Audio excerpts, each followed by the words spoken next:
actor who's just humble enough to take what I can get.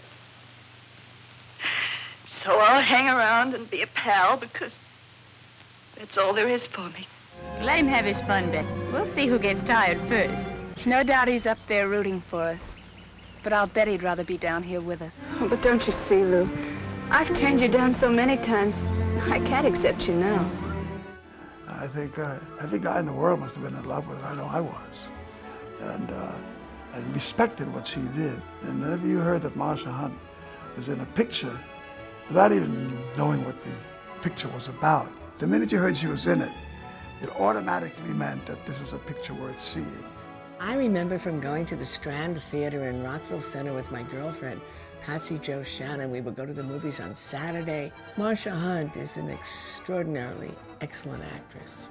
She was in an awful lot of movies, Marsha. I mean, Pride and Prejudice, Cry Havoc. When I found out I was going to meet Marsha Hunt, I said, "You know Marsha Hunt?" I said, "My God, I'm her biggest fan." She had a certain sophistication that not every actress had. I looked at her and I saw somebody I wished I could be, somebody that I would like to grow up to be. I admired very much Marsha Hunt's ability to articulate clearly and reach people. Marsha belongs in that genre of women who are doing important work of the world that needs to be done. You can't get a really strong citizens movement against hunger or any other problem without informed people. And what Marsha tried to do was to enlarge what the government was doing by talking about the problems of hunger. She tried to build a fire under Congress to do something about hunger. Meeting will come to order. The fact that Marsha Hunt went to Washington as a member of the Committee for the First Amendment was not a particularly courageous thing to do at the time because no one knew what was going to happen. And if you talk to members of the committee, and I suspect you talk to her, she would say the same thing. She did it to support something she believed in. The consequences, however, were devastating later on. Mr. Wheeler, was there in fact a blacklist, to your knowledge? Oh, not as such. I don't know anybody that typed out a list of names and circulated them around the studios and said these people are not to be hired. I mean, this would be against federal legislation. There are those, including Ronald Reagan, who maintain there never was a blacklist. There was.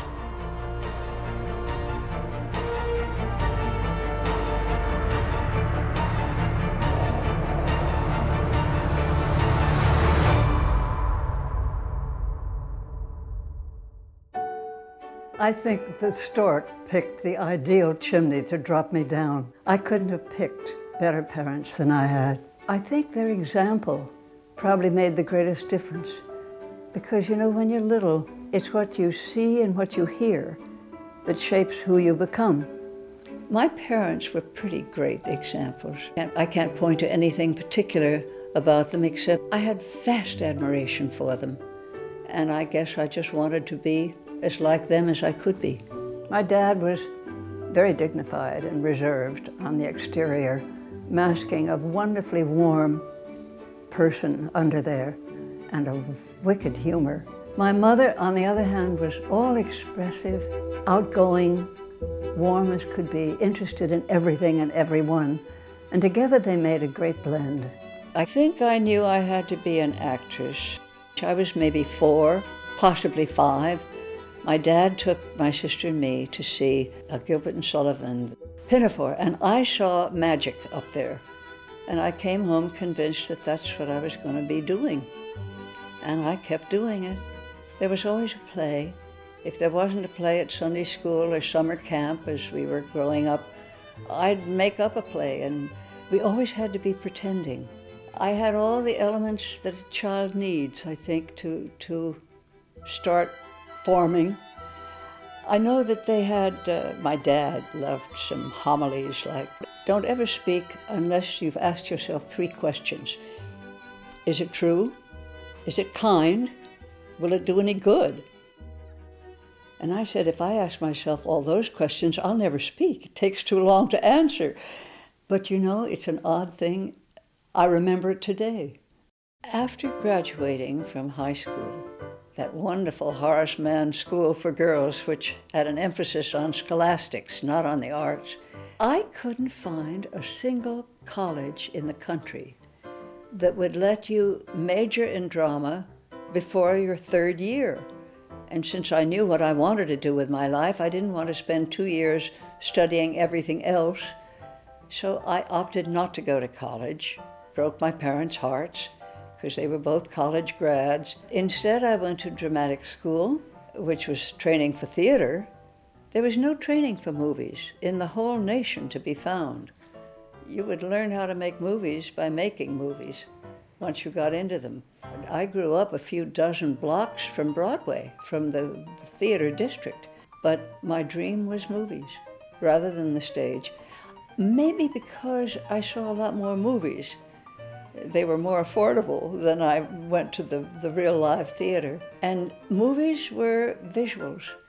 And I wanted to learn whether I photographed or not. I wanted to learn about makeup and grooming and all the look-at aspect of becoming an actress. So modeling was photographic and working with lights, cameras. So I went into that at 16.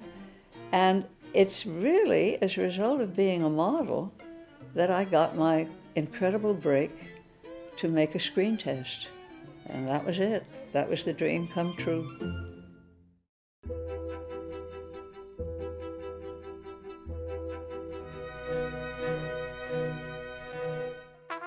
Among the photographers I worked for as a model in New York was a remarkable married couple, Bob and Sarah Mack. They asked me if I, by chance, had any interest in acting. And I said, how did you know? It's all I want to do with my life. Why? And they said, well, we've got a kind of a hunch about you. And they thought, Hollywood is kind of childlike. We think child psychology might work. They told the press, hey, New York's #1 model is here. You better get her story. I was not New York's #1 model. I was busy, but I was certainly not on magazine covers. I was 17, you know, but the cameras turned up and took my picture and said, well, you're here to get into movies. And on the Mac's instructions, I said, oh, no movies. Well, that was like Man Bites Dog. A model was supposed to dream of being in movies, but they instructed me to say, no, that's not what I want to do. And so it was a big newspaper story. Model spurns films. 4 studios bit and offered me a screen test. And that's how I got into pictures. Paramount put me right to work. As soon as they took up the option in the contract, I was hired for my first role. And guess what? It was the romantic lead. First time I ever got paid to act in anything. I was playing the leading feminine role in a Paramount feature picture seen around the world. Paramount was drawing up my contract at $100 a week. Today that would be well over $1,000 a week for a beginner. And my agent, whose name was Zeppo Marx, he was the 4th Marx brother turned agent, whom I guess the Max secured for me to represent me. Zeppo got them from 100 to 250 every week. In 1935, Paramount was one of the handful of major studios that supplied every movie theater in the world, I guess. Paramount, MGM, Fox, Columbia, RKO, Universal. These were the studios that ground out film after film. Big movies, small movies, short subjects, newsreels, cartoons that supplied the demands of the entire movie-going world. Not just the US, but the whole world. Paramount was Wonderland. There was Bing Crosby, and I loved every note he'd ever sung. You name them. The great heroes, there were Fred MacMurray and Ray Milland and Cary Grant and Randolph Scott, and it just went on, these gorgeous leading men, Charles Boyer. And there was Marlene Dietrich and Carol Lombard and Mae West and Claudette Colbert. It was pretty amazing. They put her into leading parts, not in big productions, with such other up-and-comers as Robert Cummings and Buster Crabbe, and notably, John Wayne. By the way, I haven't asked you to marry me since yesterday. No. Saved your life, didn't I? Why, I could have stopped that horse any time I'd wanted to. Paramount, bless them, gave me nothing but romantic leads from the very beginning. But there was a kind of similarity about them, and I used to go into the front office and beg for a supporting role that I'd seen in an upcoming script, and beg for that. And they'd say, Marsha, you're ungrateful. You always get the guy in the end. What more do you want? And I said, I want a challenge. Just let me stretch. And they never would. I met my first husband across a baby grand piano. It might have been for college holiday when I was learning one of the songs. I was busy studying, the lyrics and leaning on the piano, and I looked up, and there was a new face across the piano looking at me, and it was the most beautiful man I had ever seen. And I think our eyes probably locked because he was such a beautiful sight. That was Jerry Hopper. He was then the assistant head of the music department at Paramount. By the time we married, they'd moved him from the music department to the film editing department. He was never a cutter, but he was the assistant head of that department. And he was out with sneak previews, 3, 4, and 5, for every movie they made, getting audience reaction, finding some cuts or do some retakes. He was gone most evenings.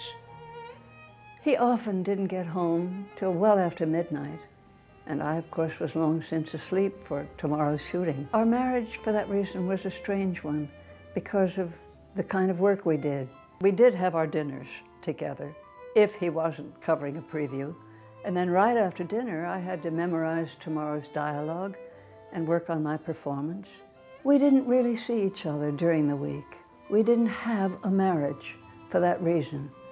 So it was not a bad marriage, but not all that good either. We only had Sundays, and then that was a crowd scene of our friends, and Sunday was the day to play and relax, and we weren't together as a couple, just a couple.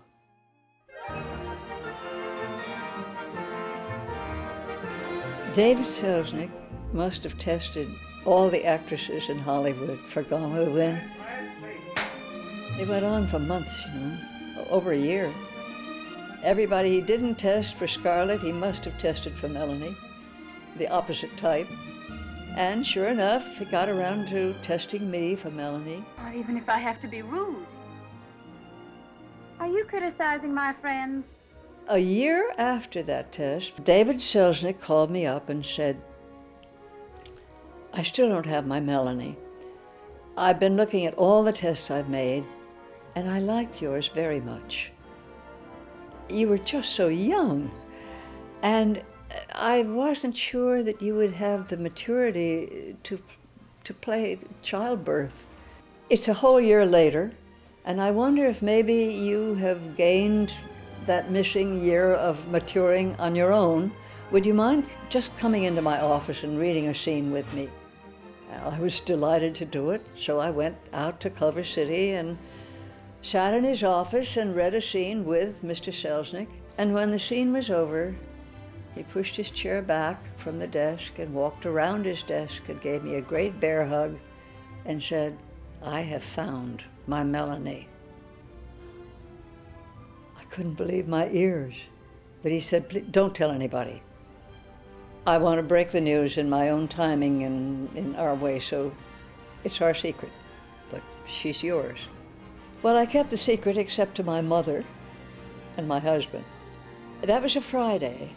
My mother called me Monday morning and said, do you have your mail yet? Have you seen the trade papers? I didn't know quite what that could mean, but she said, let me read you the lead article in the Reporter this morning. It says, David O. Selznick has now cast Melanie in Gone with the Wind. It will be Olivia de Havilland. That's the day I grew up.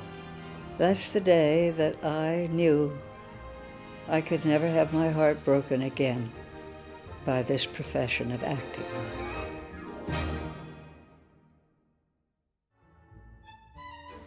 Very well rehearsed. Well, you tell Mr. Clayton I still have the bit in my teeth. The ups and downs of an acting career. I guess what comes to mind is the summer of 1939. I had left Paramount a year before, having done nothing but leads for them. And as a freelance, it was not quite so easy. I had roles that were good and roles that were bad. And I had worked my way through what I called Poverty Row, where they shot a complete film in 6 days at a breakneck pace and a penny-pinching budget. But clearly I was not getting anywhere. And so I thought, okay, I'll start over. I'll go back and do it in the traditional way. Instead of starting in films as I had done, I'll go back and start over, but on the stage. I no sooner reached New York than I had a call from my agent out here saying, there's a role at MGM that's offbeat, it's challenging, and I think you might like to do this one. They're willing to test you, but they will not bring you clear across the country to do it. You'll have to bring yourself west. I'm not a gambler at heart, but this time I took the gamble, made the test, got the part, and it changed my entire professional life. It was my first suicide and my first offbeat role. I will forever thank These Glamour Girls, which was the title of that picture. But that really was a down followed by a distinctive up in a career, all in one summer. Marsha arrived at MGM when that studio was considered the Tiffany's of movie studios, the grandest of them all, the most elaborate, the most polished in terms of the look and feel of their productions. And they used to boast that they had more stars than there are in heaven, and they did. But they didn't just have stars under contract. They had character actors, they had juveniles, they had all sorts of people under contract to populate all these movies that they made. I guess I bucked the system in those days, which was to dream of stardom. And the way you became a star was to kind of crystallize a particular persona of characteristics, of tone of voice, of gestures, whatever, and keep featuring that until the public pays just to see that, to see you. Doesn't matter what you're in, that is stardom. I didn't want to specialize in me. I wanted to be all the other people I could possibly convince the public that I was. MGM did. MGM gave me no two roles alike. They weren't always the lead, and that didn't matter. I wasn't interested in stardom. I just wanted to be the best actor I could possibly be. And Metro let me stretch and reach. Oh, this is too good to be true. Come a little closer, my dear. So you want to join the Navy too, eh? I place myself entirely in your hands, Doctor. What are your qualifications? I like sailors. Well, ship ahoy.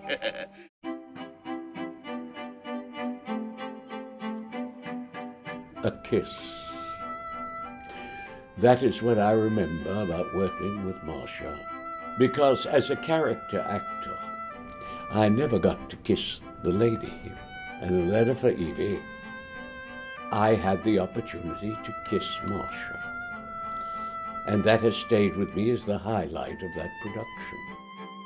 Well, my very fond memory of working with Marsha in Lost Angel was she was so lovely to me and lovely to a child, because she was working with a child, and certainly wanted to do her best for me, which she did, and work with me like an adult actress, because that's what I wanted. I told her, you know, I'm very competitive. Don't treat me as a child when we're doing a scene.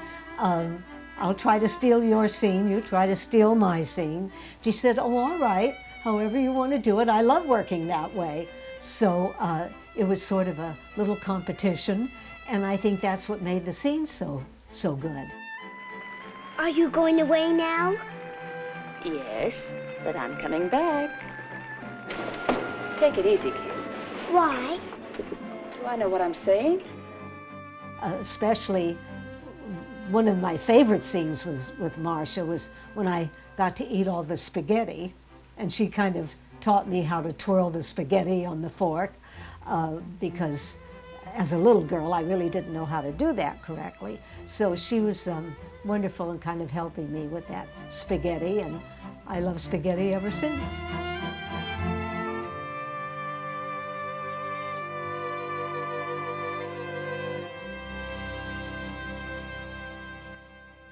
I never played the same kind of person twice. I got my first aging role. I went from 16 to 65 with all the in-between stages. It was much easier to be 65 than it was to be 35 and 40 in the 50s. I got my first comedy role, and I love comedy. I wanted to do comedy, and only Metro let me have it. Perhaps he has beauties of character. Yes, perhaps, my dear, but we shall see. And that's how I achieved the most prized title I have as Hollywood's youngest character actress. That's what MGM named me, and I wore the badge proudly.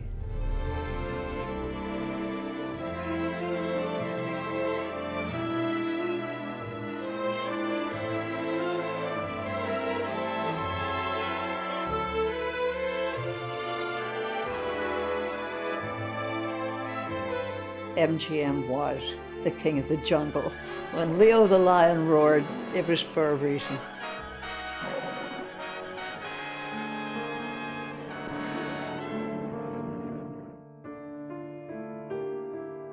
World War II.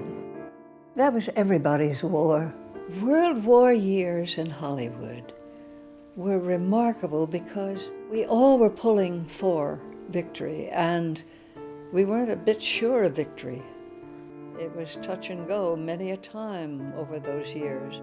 And we all did whatever we could for the war effort. I sold war bonds to civilians and even to war factory workers. I visited wounded veterans' hospitals and sang to them, even in the mental wards.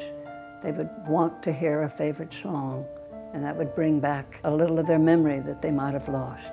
As of Pearl Harbor, Jay, which I named him, volunteered, of course, and was sent across the country to Long Island, just outside New York City, where he was making training films and processing combat films. That was for 4 years. If you've ever been to Hollywood, one thing you're sure to remember is this converted barn in the heart of the city. Here, under the leadership of Betty Davis and John Garfield, all the guilds and unions in Hollywood have collaborated in creating and maintaining the Hollywood Canteen. It held about 1,000 servicemen at a time, and there would always be a good 1,000 outside waiting to be admitted.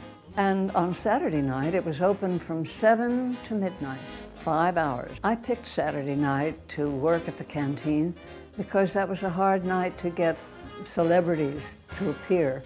You see, then we were still shooting the 6-day week, and Saturday night was the only night that actors could stay up late and sleep late the next morning.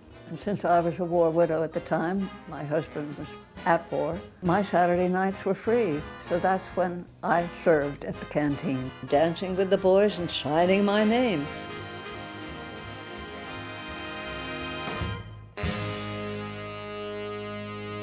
Of the 8 war-related films I did, I think the most important, and my favorite really, it was called None Shall Escape.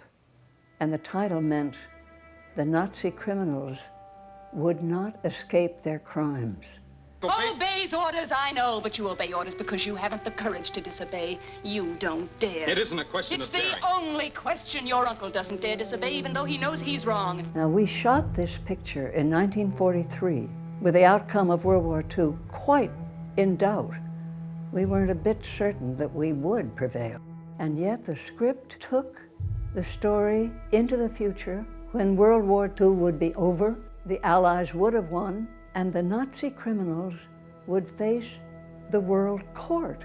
And also, that film showed crimes against Jews. To my knowledge, no motion picture had done that. There was Hitler, and we had to defeat Nazism, but not much about anti-Semitism.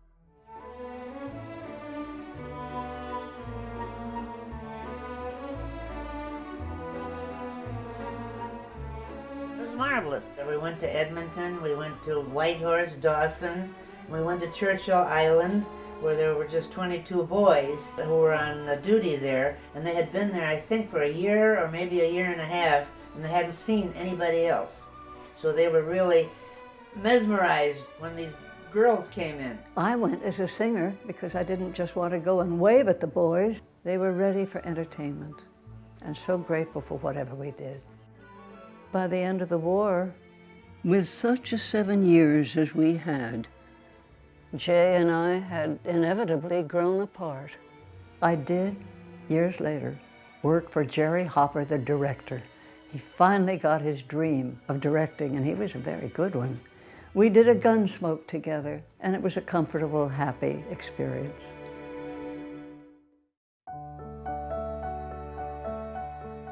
In 1943, in New York City, a young radio director took his date to Radio City Music Hall to see The Human Comedy, a hit picture, ran there for months.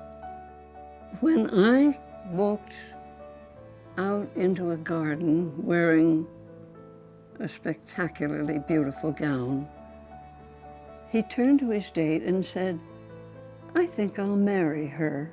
And 3 years later, he did. He never told me that story. I had to hear about it from his date, who turned out to be that fine actress, Audrey Totter. It's a wonderful tale. Orson Welles gave himself a birthday party where I was a guest, and where I was introduced to the director of the Orson Welles radio show, a very intriguing, interesting-looking, attractive young man called Bob Presnell.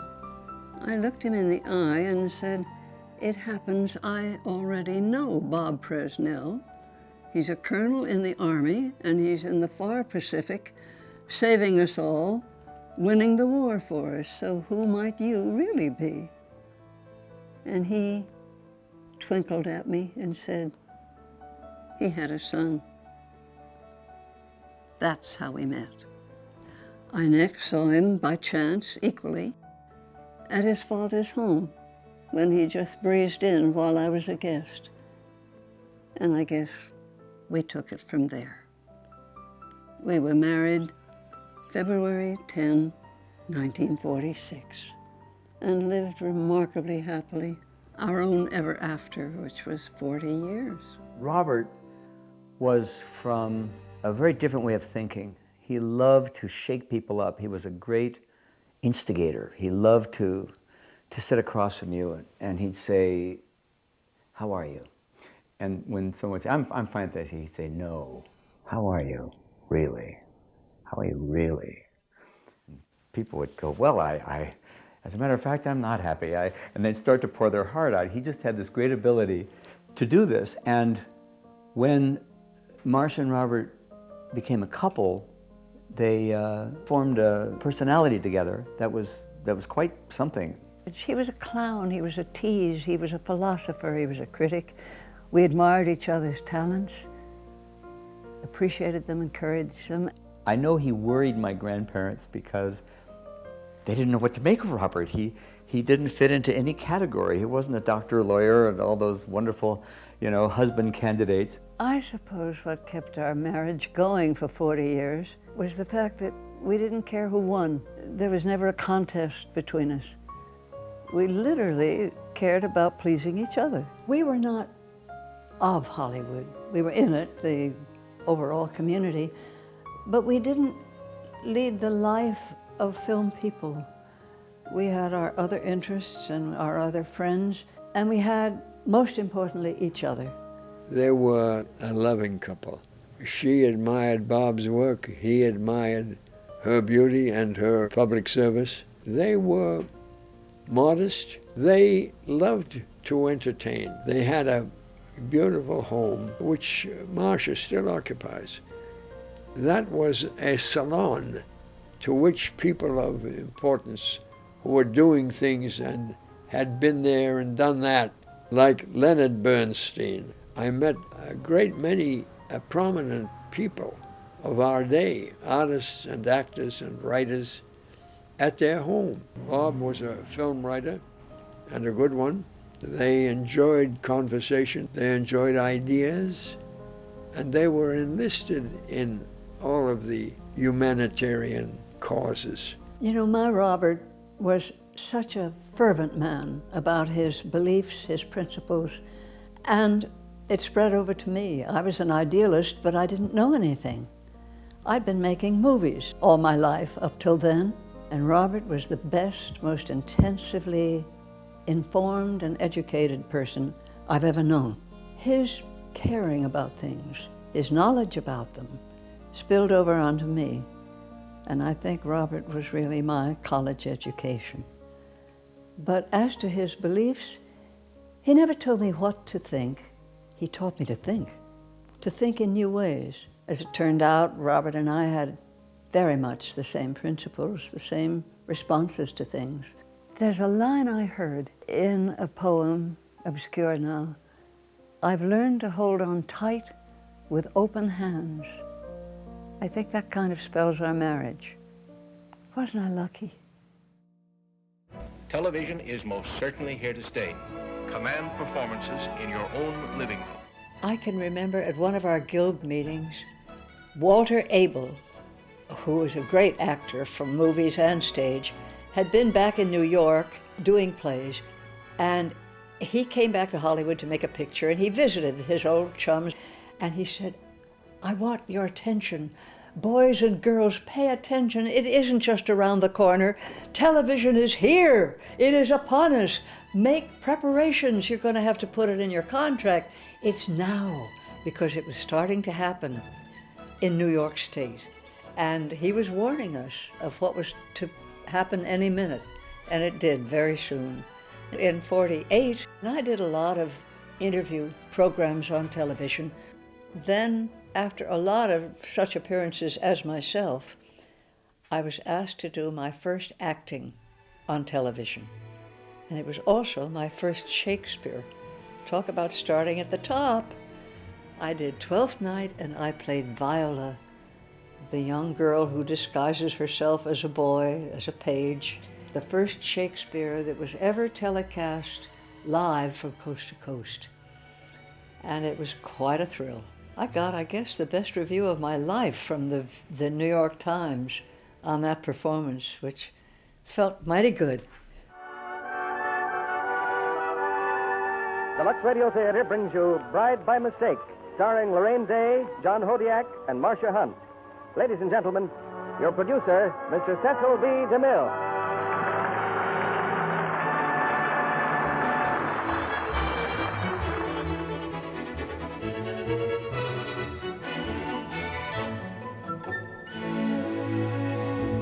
I kept getting sent occasional scripts of plays for Broadway. It didn't occur to me to forsake movies, which had always been my goal, my dream. And then came a script that was pretty tempting. It was about the movie business. It was a very savvy, well-written script and funny. It was a comedy dealing with a serious subject about whether movies should carry social messages to make the world a better place, or just be escape and entertainment and just bring joy to the world, which was the title of the play. I was so tempted by it, and I took it up with the cast I was working with at the time, Claire Trevor and Dennis O'Keefe and Raymond Burr and John Ireland, wonderful actors. We were all doing Raw Deal together. So at lunch, one day I said, I've been sent a play, I don't know whether to do it or not. Should I? I've never done a play, and this is Broadway, and it's a starring role. Should I dare that? And they, do you like the play? Is it a good role? Take it. And the other reason, it was not only about the picture business and making a point that I thought was worth examining, but I would be playing opposite Alfred Drake, whom I had seen in Oklahoma, and I was never the same again. That was more charisma, more dynamism on a stage than I had ever seen before or since. And this was a chance to play with that talent, and I couldn't resist it. So I took the plunge, and I've never looked back. The clouds were gathering, but they weren't dropping any rain. The rain came. I remember Frances Tone, with whom I had just made a film, with Gene Kelly, two such leading men, imagine, and asked if I would be willing to fill out, I think it was Lorraine Day's term, and I was so flattered to be thought of on the board of the Screen Actors Guild that in a weak moment I said, yes, sure, I'd be delighted. It was just my luck to be a board member of the Screen Actors Guild during the most tense, ugly period that Hollywood ever went through. There was a strike going on at the time with the Set Decorators Guild, and we as actors, as a guild, had to decide whether to honor their picket line or not. And if actors refused to cross a picket line, we would shut down the film industry. So it was very important whether or not we sided with this striking guild. And it all had to do with whether there were communists running that union. Our board at Screen Actors Guild was so hard-pressed as to who was on the right side, who were the bad guys on this strike, and who the good. And there were rumors rampant about dirty tricks, about some heavy, dangerous things being dropped off the roof onto the heads of the striking set decorators, the picket lines, and that cars were being turned over with tempers got short. And there were conflicting stories, and I, wanting to find the right answer too, thought, well, the only way to be sure is to be there. So I set the clock and got up at 4 or 5 one morning and was there at Warner Brothers pre-dawn to see for myself what was happening. And I saw some action. It was not too conclusive one way or another, but I was there for a good hour, long enough to see enough to report to the Guild about it. And I think that probably made them suspicious of me too. I think they thought, well, it isn't her strike. Why did she? Is she on the side of the strikers? Is she on the side of, if it is a red union, you think she must be a red too? They were so busy to catalog people. George Murphy, Ronald Reagan, and Robert Montgomery are among the top-flight movie actors testifying before the House Un-American Activities Committee in Washington. A storm was gathering over Hollywood. A committee in Congress decided to accuse Hollywood of being riddled with communists, particularly writers, who were trying to undermine Americans' patriotism with communist propaganda, subversive touches introduced into scripts. Eric Johnston, president of the Motion Picture Association, testifies before the House Committee on Un-American Affairs. Mr. Hoover said that several years ago the communist underground directed its agents, in effect, to infiltrate Hollywood and to do everything possible to poison the screen. And this suspicion was borne out when they invited a number of studio heads and a few big stars to come to Washington and talk about that. And they agreed with the committee, yes indeed, communism was threatening movies. As the subpoenaed writers who came to be called the Hollywood 19, they were being treated very roughly, denied their constitutional rights. It is historically denied to any committee of this sort to invade the rights and privileges and immunities of American citizens, whether they be Protestant or Methodist or Jewish or Catholic, in order that you can then smear the motion picture industry and you can proceed from that to the press. Officer, take this man away from the stage.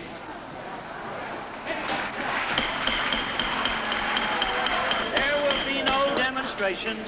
The snoops of HUAC, they questioned anybody, even grips on studio secretaries, and forced them to lose their jobs.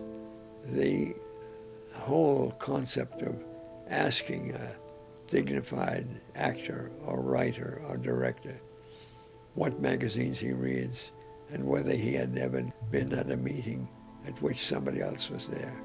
In response to that, after a few such days, as reports reached the whole nation, Hollywood itself thought, how do we answer this?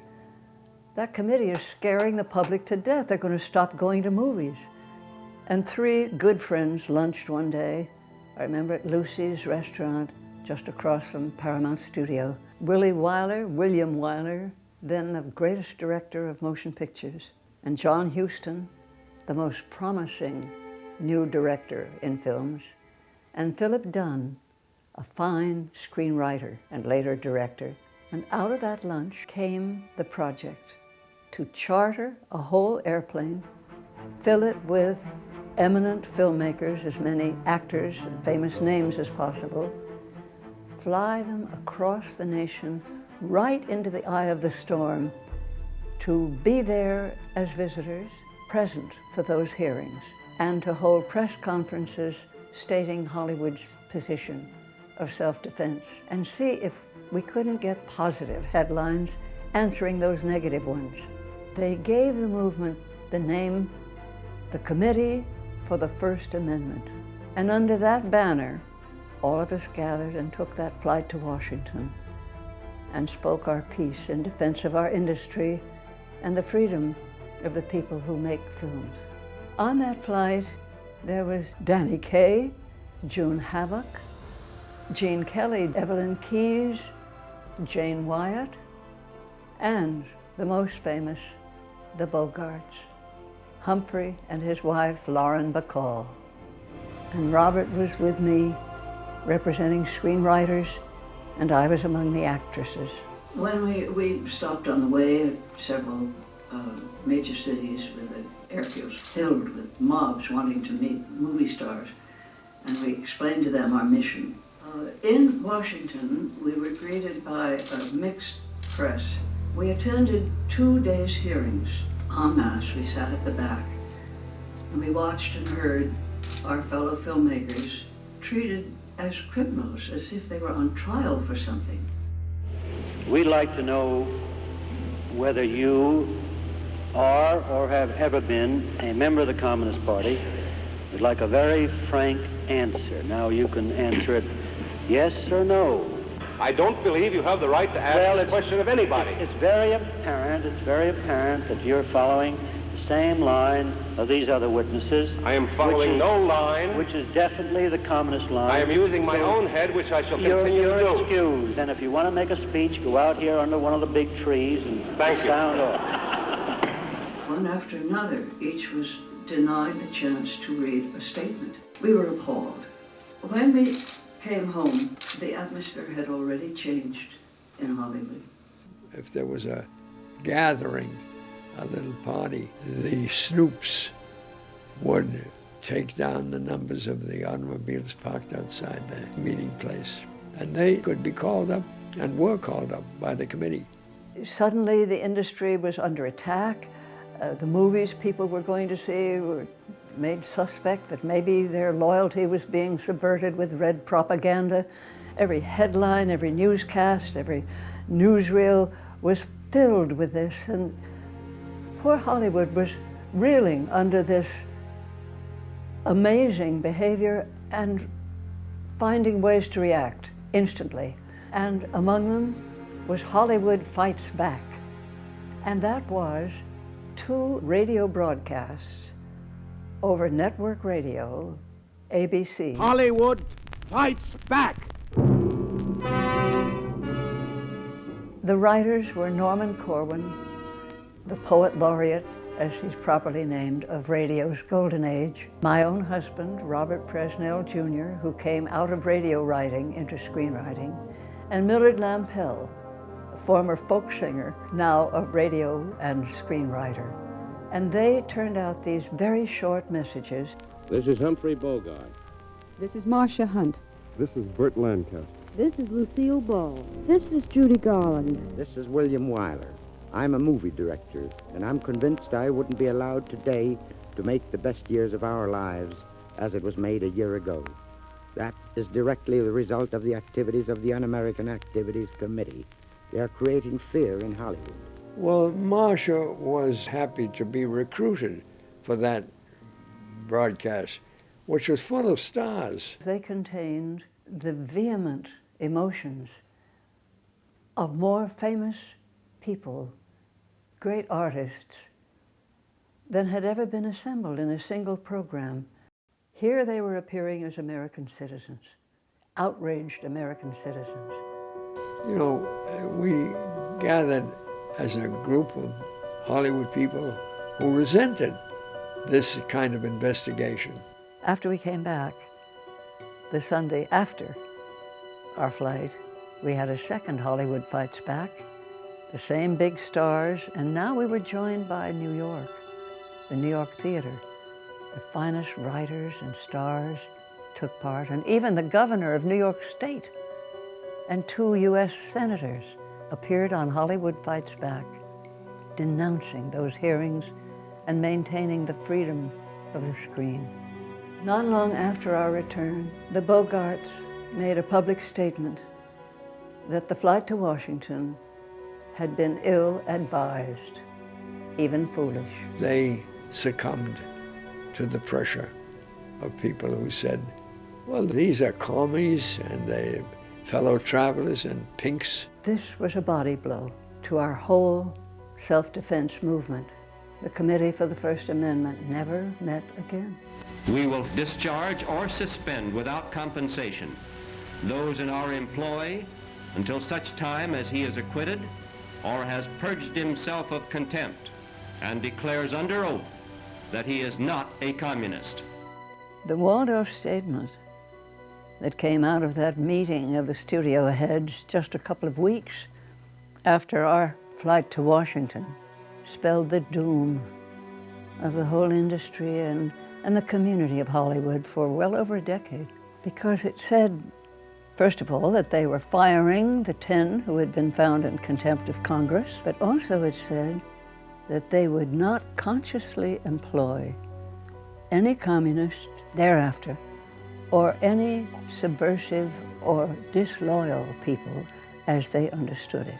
In other words, they were declaring the start of the blacklist. 1947.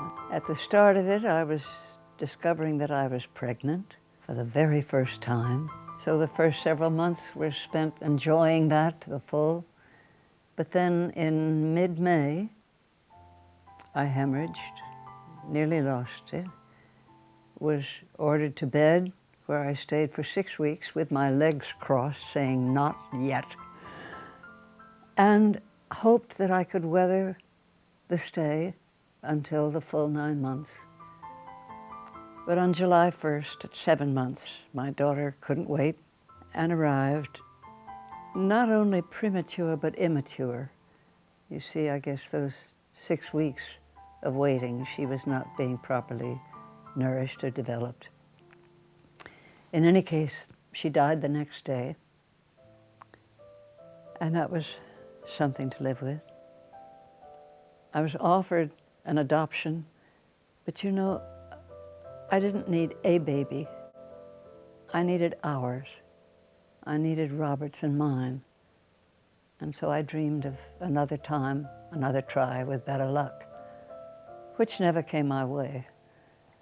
But back to 1947, I was offered a film very soon after that, and I took it.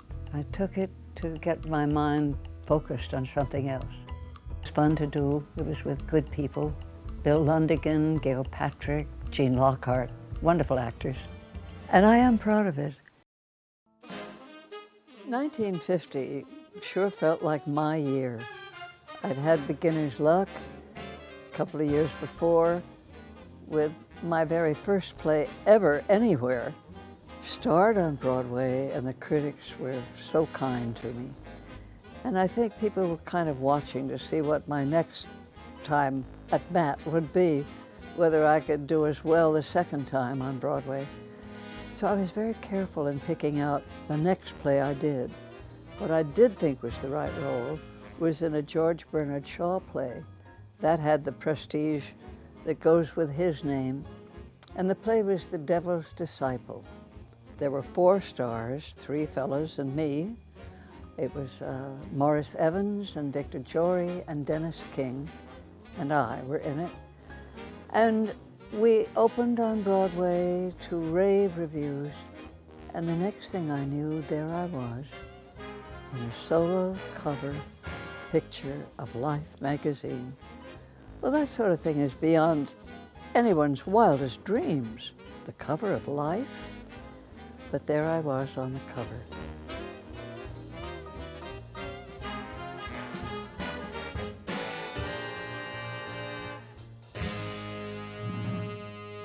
The Drakes and Robert and I went to Europe.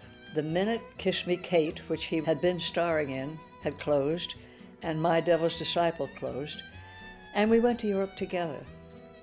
And we had 5 wonderful weeks in Europe, during which Eleanor Roosevelt and her son Elliot were in Paris, and Mrs. R invited us to dinner with her, and we had a pretty gorgeous time in Europe. After those 5 weeks abroad, came back to New York. On leaving for the trip to Europe, I was juggling 3 different offers of my very own show, the Marsha Hunt show, and I hadn't made the choice of which one. And as I left for Europe, I said, I'll make the decision as soon as I get back. Came back, nobody called. I called my agent and said, I'm back, you know, and what about those TV shows? And they said, well, Red Channels. I said, what's a Red Channel? And they said, you haven't heard? Nothing is the same. While you were gone, there is a pamphlet that has come out, privately published, it's not official, that lists a bunch of people in broadcasting, in radio or television, and there was my name in Red Channels. And that ended my career on television, on radio, and after a year or 2, movies as well.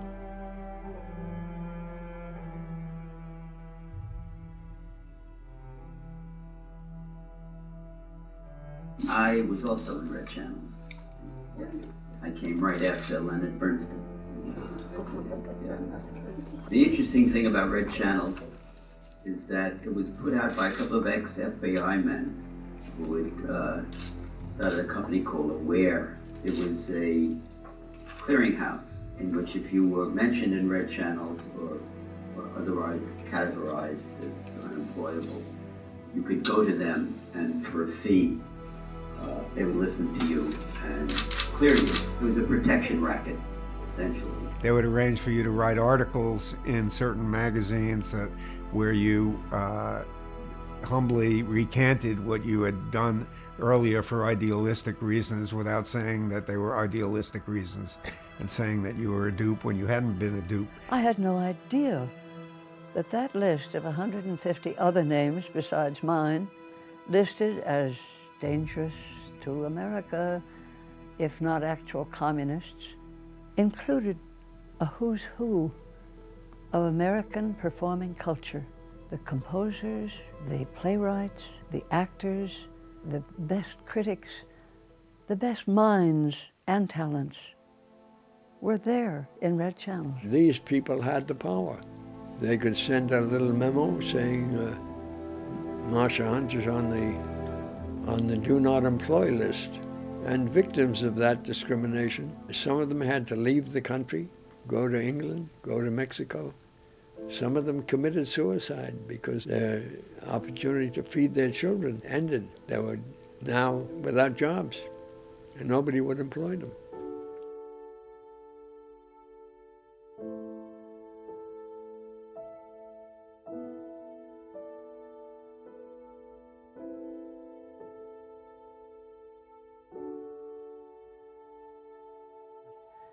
As it was, I did fight to a modest extent.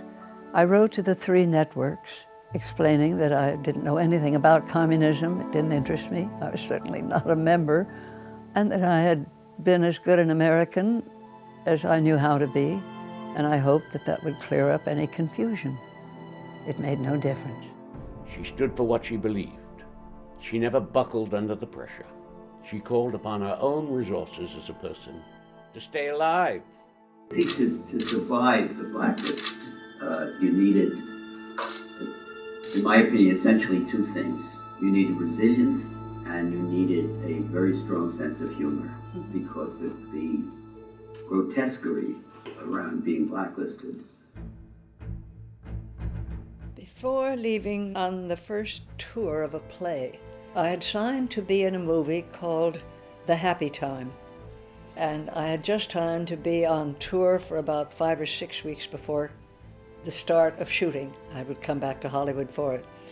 Well, we were playing Seattle, and I had spent the afternoon, oddly enough, on a radio program working for my government, for the Treasury Department. They had asked me to do a public service announcement for U.S. savings bonds. And I was pleased to do that, anything for my country. And came back from the radio station, a message at my hotel to call my agent. I called him.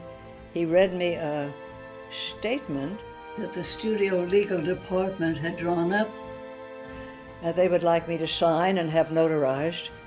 And over the phone, I was read a statement of abject sorrow and shame over whatever activities I had made that had caused a concern, and that I hated communism to the depths of my being and opposed it with all my conviction and would never again do. It was full of repentance and not the way I felt at all, and it was not a true statement.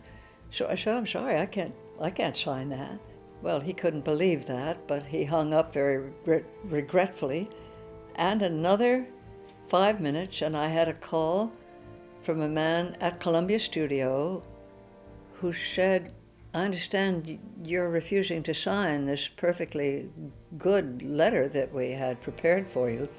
You realize that you can't make the picture if you don't sign it. And I said, oh, I think I can. I've signed a contract, and I suppose I would hold you to it. It's a legal document. And he said, you would not be in the picture. And he said, you realize if you don't sign that letter, you will never work again in pictures. The word will get out about you, and no studio will touch you ever again. Think about it. So he hung up and I hung up, and I had to think about it. Well, what could I say and swear to it as true? So I started writing out statements of how I felt as a citizen and my beliefs and the reasons I had done the things I had done. And I called my agent and I said, now this I can swear to. Ask if they will accept that. He said, I'll see. I doubt it. They want their letter signed. So it was time to go to work. I had to play a performance that night, not knowing whether I was through in films or not. And I was sleepless in Seattle that night, wondering. And the next morning, my agent called and he said, they like your letter. You're still in the happy time. The next road I was told to travel was to see a very famous name, a Mr. Roy Brewer. Roy Brewer had been, and perhaps still was then, the head of a very powerful union of theatrical and stage employees who, if they went on strike, could really shut down the whole industry. Mr. Brewer had become the arbiter, apparently, of who deserved to work and who didn't in films. I went to see Mr. Brewer, who greeted me very cordially and said, I know your father. He's one of the finest men I've ever come across. I know him through the Wilshire Methodist Church, and I think the world of Earl Hunt. We chatted a while, and then he drew out of his desk drawer a letter. That statement Mr. Brewer wanted me to sign said that I now understood that that flight we made was masterminded secretly by communists. And I told him I knew it to be false, and that therefore I couldn't sign it.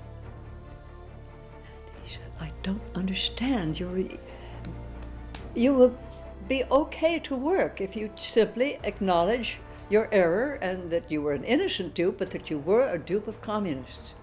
And I said, well, that Earl Hunt that you think so much of taught his daughter to tell the truth. And you're asking me to swear to a lie. But my dad's teachings won't let me. He said, if one of the three people who had the idea were to tell you that he now believed it was originally thought of by communists, would you believe them?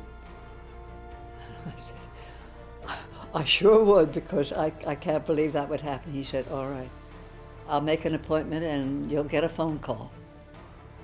And I did. I got a phone call. I went to the Beverly Hills Hotel by appointment at 5 o'clock, not knowing which of the three I was to meet, but I was told that one of the three planners for our flight would meet me there. I sat one of the columns in the lobby watching the elevator, and finally it opened and out came John Huston, whose eyes raked the lobby, spotted me, and never looked at me again. He came toward me, he sat beside me, just sort of perched on the little banquette I was seated on, and looking clearly away from me, he just, in about 2 sentences, said that, I hadn't realized it at the time, but in fact that flight to Washington really had been planned by communists. And he said, I'm sorry, I can't visit, I'm already late for an appointment. And he was out the door without ever having looked at me again. I never saw him again. It was a long time before I could get up from that seat, because a giant had just crumbled before my eyes. And it was very hard to accept what I had just heard from him.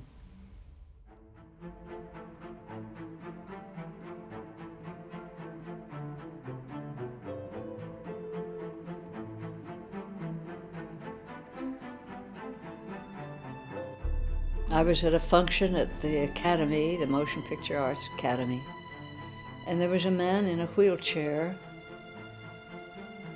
with white gloves, very old, very bent and decrepit. And somebody wanted me to say hello to someone. I couldn't, it was a very noisy event. I could hardly hear the name of whom they wanted me to say hello to. And my hand was gripped in a way that pressed a ring I was wearing into my hand that it hurt like hell. And I couldn't get my hand away. I was gripped like a vice. And from what he was saying, I kept leaning forward to catch what he was saying. I understood that this must be Roy Brewer, 50 years later. And what was he saying? He was saying things like, I should thank him for my defeat for re-election to the Screen Actors Guild, because if I had been elected, they would have killed me. Is that what I heard you say? Who would kill me? Communists. It was the rantings of a once good brain, no longer working very sharply, but with a fixed determination about all that.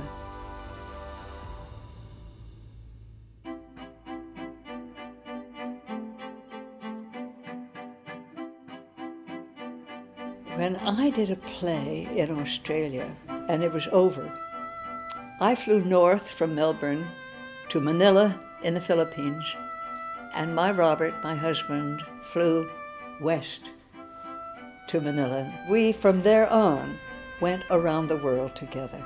And circling the globe left us two different people. I think my Robert already understood a lot more about the world than I did at the time. We saw the extremes of beauty, of splendor. We saw the temples, the towers, the palaces, and we saw the squalor of abject poverty.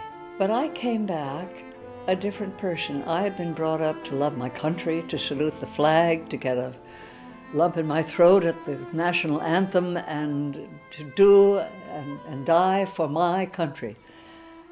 And indeed I do and have loved it all this time, but I understood for the first time on that trip, I'm part of the planet.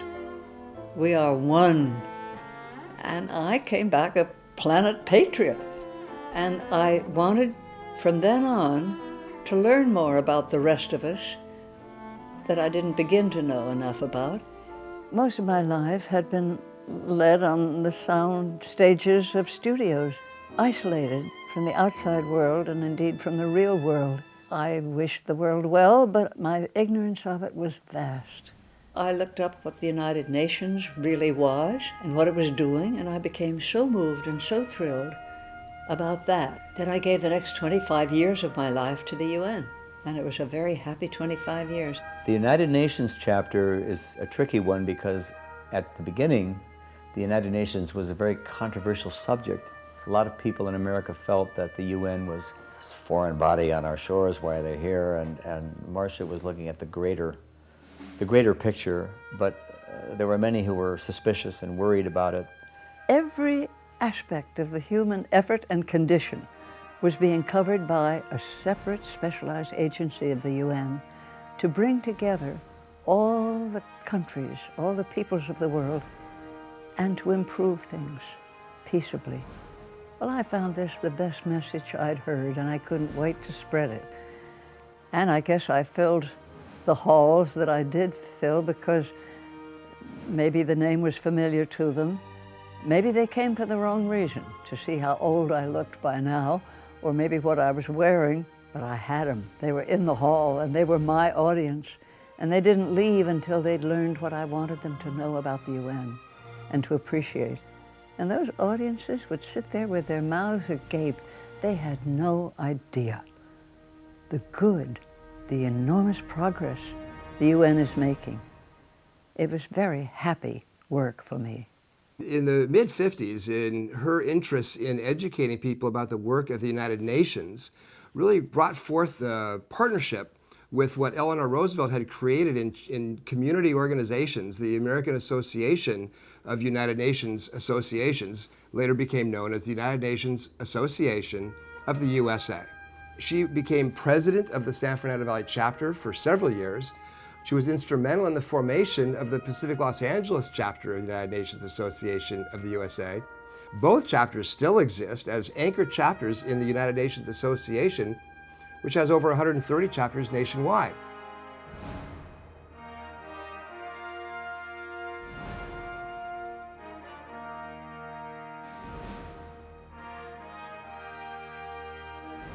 The way in which Marsha Hunt used her celebrity and her own deep human sensitivities was a great model for many of us.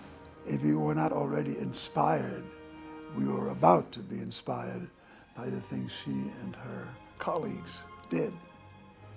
Back in the 1940s and 50s, America and the world was in a great transition. Countries were just becoming independent for the first time at the time that Miss Hunt became part of the UN activity. Marsha was president of the organization at the time, and we were needing more money to pay the rent. And Marsha came up with the idea of selling gifts from around the world. We added the global gift shop, the San Fernando Valley chapter, and it was a success. This lovely man came to my chapter of the United Nations Association in the San Fernando Valley, and he told us about World Refugee Year, which was then nearly half over, and none of us had ever heard of it. And how can America be expected to respond to a worldwide problem if we don't know it exists? I was so shocked at the lack of publicity. There was nothing on the air, on the broadcasts, or in the press that I had seen about it, and how the quickest, shortest cut to public attention is with celebrities. We're celebrity worshipers in America. It wasn't a typical thing for celebrities to make appearances. That was during the war years, you know, buy bonds, and we were all that way. But I think Marsha's doing the things she did turned a few heads and surprised people. She would always ring up friends, other celebrities, people that she'd worked with, and ask favors never for herself, but to appear and say something also, and had great success with it. More than 40 million souls since the Second World War, looking for a home and finding maybe shelter. So I put together a documentary film on World Refugee Year, and I got 14 stars to appear on it. If you feel, as Dean Sayer does and many of the rest of us, that we can do more for these forgotten people, then say so to your congressman or your senator. Admission of refugees is up to Congress. 15 years after the end of World War II, there were 25 million people still floating or concentrated in refugee camps. No papers, no existence, no place of their own. And it went out on television and was the principal fundraiser for the U.S. Committee for Refugees, and went out on UN radio. And I think that there is where Marsha played a critical role in bringing information to people who otherwise would not have known.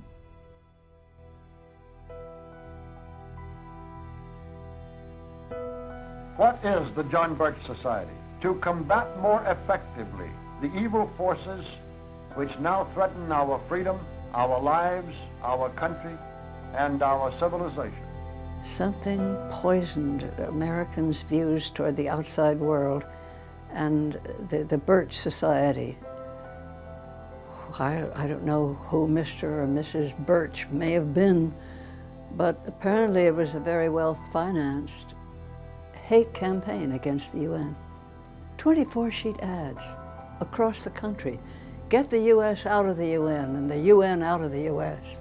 If you were a supporter of the United Nations, you were seen as a do-gooder and internationalist, and the sloppy definitions of that period, if you also were supporting liberal causes, made you to be a liberal, was to be a left-winger, was to be a subversive, was to be a communist, was to be a spy. The distinctions were made. It was political hysteria.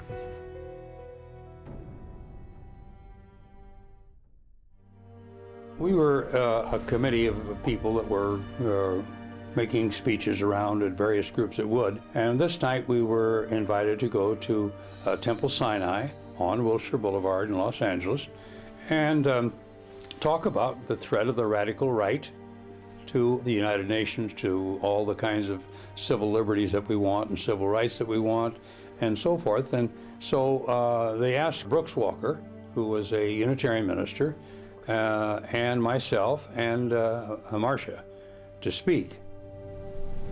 The only answer that will ever really make sense to the radical right, in my judgment, is the answer that calls for our being open and honest and human. When Brooks Walker finished his comments about this whole subject of radical right, they said, "There's a telephone call for you." And he went off the stage and took the telephone call. His house had been bombed. So he came back and announced that. I'm going to have to leave, and I'd like to make a short announcement before I go. Marsha Hunt didn't know of what she was speaking when she spoke of violence. I just received a telephone call from Canoga Park to say that my home was bombed this evening. My wife and children are fortunately all right, and I'm going back to check on things. My God. He came back and announced that, and I said, "What about our house and Marsha's?" And said, "Well, your house has been bombed." Reverend Simmons' house was bombed also. Our home was bombed tonight, and police department is there, and my wife is, I told her I was going to speak at American Jewish Congress, you know, and I didn't tell her exactly. I said I'd call her before I came home, and the LA Times and all the press, and This is an indication. nobody is hurt apparently, but honey, I think you better There go is no check, one too. at my home tonight, and I am afraid I had better get to the phone and ask for what police coverage my home may need. I suspect we had better disband the evening so far as the three of us targets for tonight are Before you concerned. leave, I'd like... They haven't bombed Marsha's, And then I found out later why they didn't march her, because Marsha never gave the address where she lived. We came out, there was a swastika, there was a Star of David, there was a Russian symbol all on our cars. Both ministers' homes were bombed. Made me feel kind of sheepish, as if I'd been left out somehow. Instead of all being quiet thereafter, we had, parked out front, with the motors running, a plainclothes police car with 2 policemen keeping a vigil around the clock for 10 days and nights. Bombing in those days was not a public, usual way of expressing an opinion. Bombs happened in warfare, not to civilians. It was unheard of. A little over a year later, my Valley chapter of the United Nations Association was holding its annual banquet, and I was turning over my presidency to, of all people, Brooks Walker, one of the bombed ministers. And he was going to be the chapter president. We were having a wonderful evening of it when a phone call came to tell us that our chapter office shop in Encino had been bombed and was in flames. It was a horrible sight. It burned to the ground. The bombers were never found. But that was the last of the explosions of expressing a dislike for the United Nations. The irony of it is that this was actually counterproductive to the people who caused this damage, because what it did is it rallied people to our support.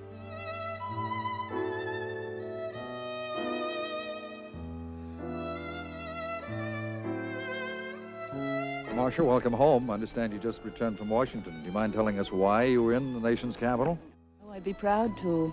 I was invited by Mrs. Johnson to attend a conference at the White House to help her launch something called Project Head Start, which is one aspect of the war on poverty involving children.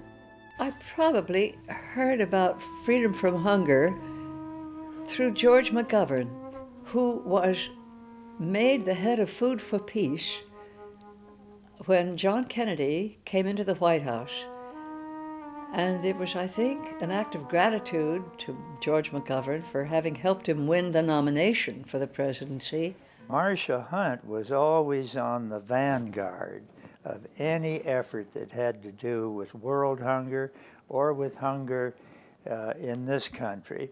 In many respects, my own political career paralleled with what Marsha was doing, and she was always a source of encouragement to me to do more. We were just learning about how world hunger was growing fast enough that it needed global attention. And George and I were friends by then. He was such a spokesman for peace. That's how I first came to know him and admire him. Once I got involved with causes, which of course means the need to raise money. All causes need funds. I found that some of them needed a fresh approach to fundraising, or even just to awareness, and to try to be creative about it. I remember, well, during Freedom from Hunger, the World Food Crisis of the UN, I thought, we don't have really money to wage a publicity campaign about this, to make the people aware of hunger in the rest of the world, but they love their favorite entertainers. So I invited a bunch of top entertainers. I remember John Raitt, Pat Boone, several other wonderful singers with big followings. I told them about the world food crisis, the degree of hunger in the rest of the world. And then we served dinner. And with great style and care, the Beverly Hills staff served them rice, corn, and beans, and black bread, and water.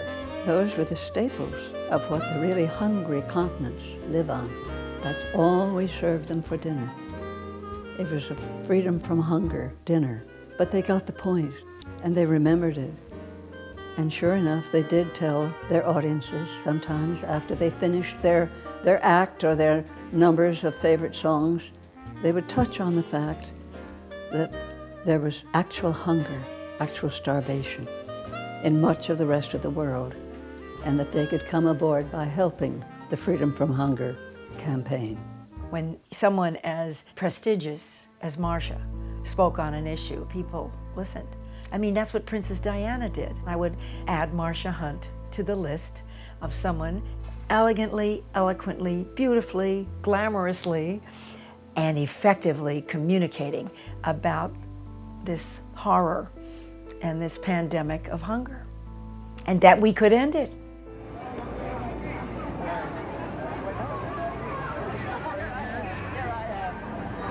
Okay, we have here the mayor of Sherman Oaks. Hello, Mrs. Hansel. Being made the honorary mayor of Sherman Oaks, where I've lived forever, since 1940, was a lovely honor.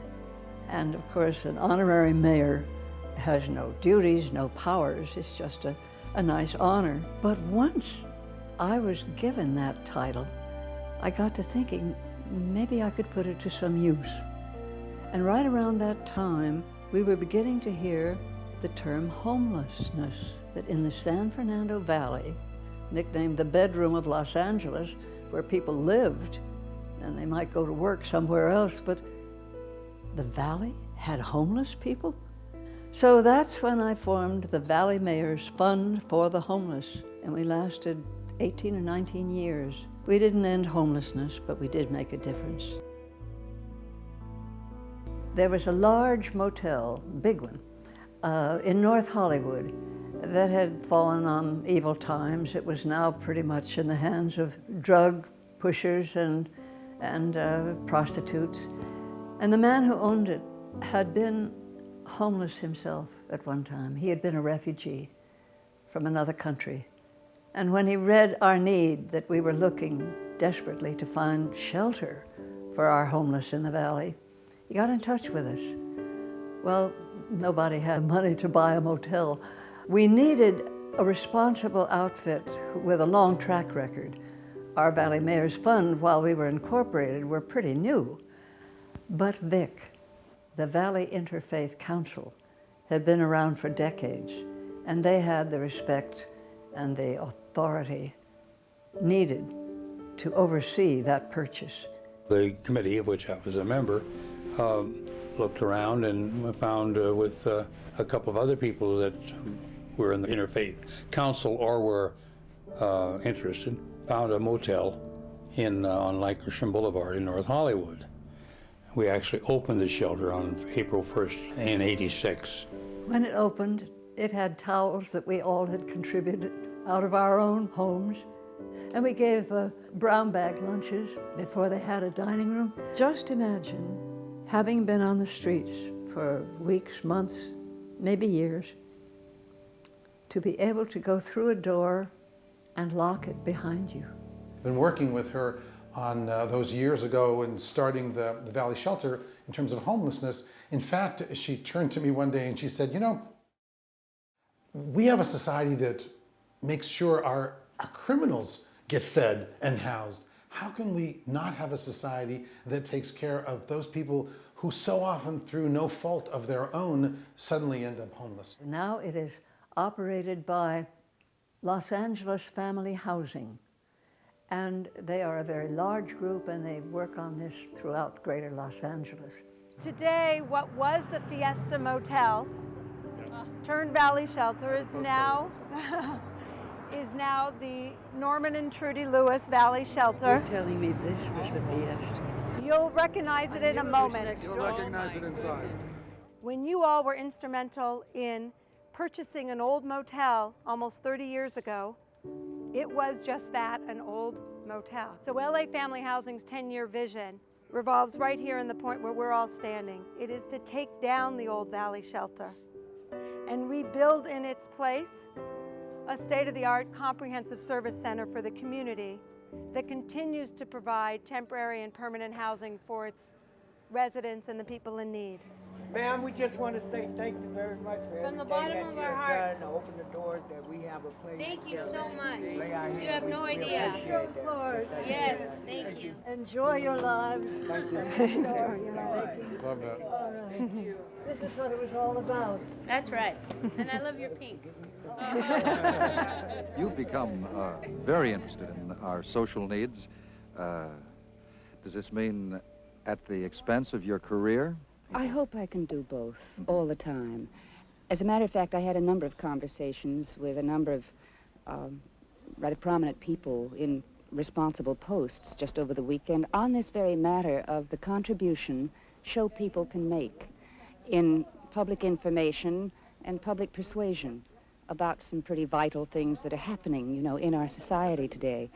And it's a kind of rare privilege, if the fact that your face or your name may be familiar, to be able to use that familiarity to get some messages across that maybe need to be given. If you're going to espouse a cause or speak to a need out there, you can't just say worthy cause, give till it hurts. Know what you're talking about. Because the more you know, the more you can persuade, the more convincing you will be. If you just read a list of her credits, it's a bit deceptive, because she only made, I think, 8 theatrical movies after the blacklist period. But she was very active on the stage and on television. So it wasn't as if she stopped acting. It's just that her screen career never really regained its momentum. Academy Awards. I would like to write with Robert. What? Right in the middle of a story. Mr. President, would you open this card and... My love, I can't read it. Oh, really? She wants the one. I didn't think about it. Let's see. Okay. Well, we'll have to do it in private, and we'll... Would you like me to pretend I'm... We'll be...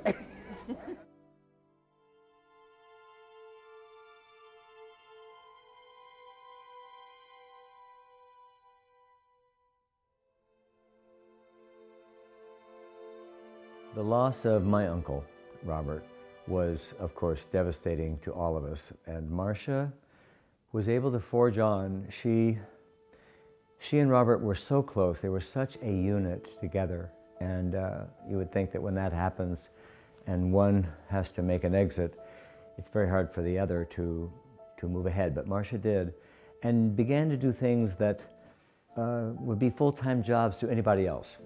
What amazed me and still amazes me about Marsha is that age has not slowed her down. I started designing dresses as a teenager before I came to California. When I was 16, I remember I designed my leading lady, wouldn't you know it, in the senior play at school. I designed my costume. I designed about 6 or 7 outfits before I came to Hollywood, and then I designed a few more. They're all in the book, by the way, the book that I finally put together of all the beautiful clothes I wore in films, and some of the private life things that I wore as well, and the styles were so beautiful. We haven't dressed that becomingly ever since. One thing people may not know about my Aunt Marsha is that she is an avid songwriter, and songs come to her as lyrics do. She can't help but put things to song.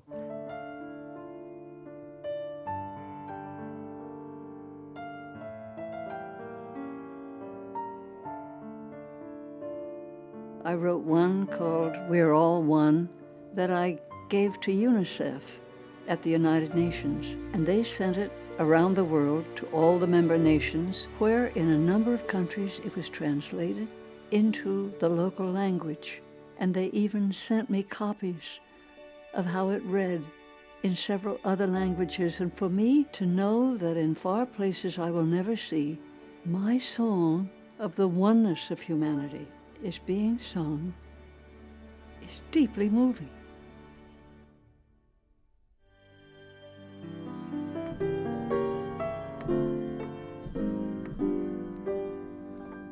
Here's to all the lovers, here's to all who love. Never mind their genders, their love will rise above. Here's to the joy and tenderness it brings, hope that soars on high wings and sings.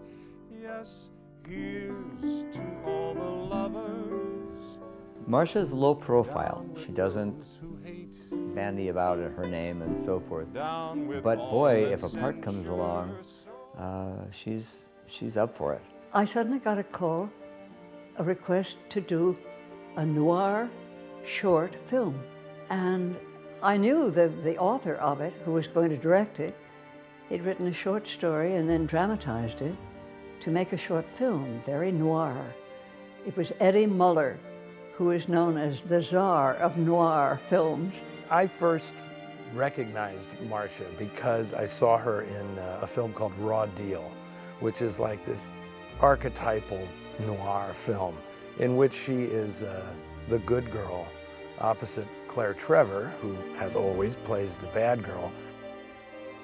I absolutely just fell in love with her watching this movie.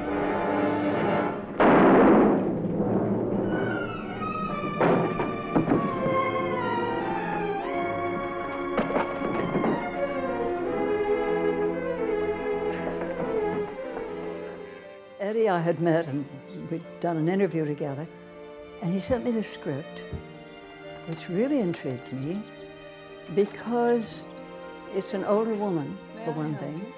Now, I had played 4 old women in movies. I'd never played an old woman as an old woman. You know, I was very fashionable once, like you. I like that dress. It's lovely. Thank you. It was my mother's. I still have lots of them, closets full.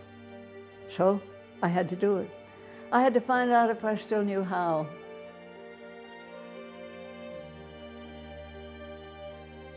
And I must tell you, the interest in the blacklist era never seems to die down. I'm constantly asked about it. And the one real regret I have is that I may be remembered for having been blacklisted, rather than for the work that I have done as an actor.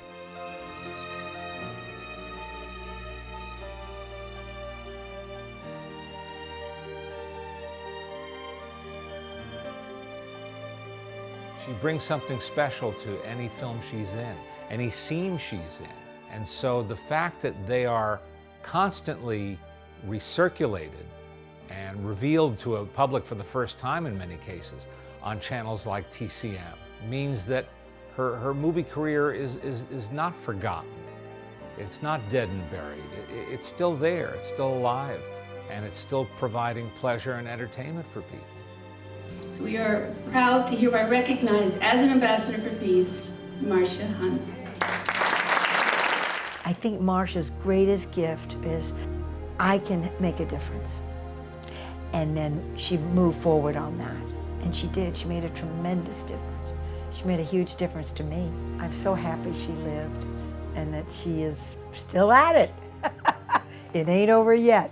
Marsha Hunt is on the beat.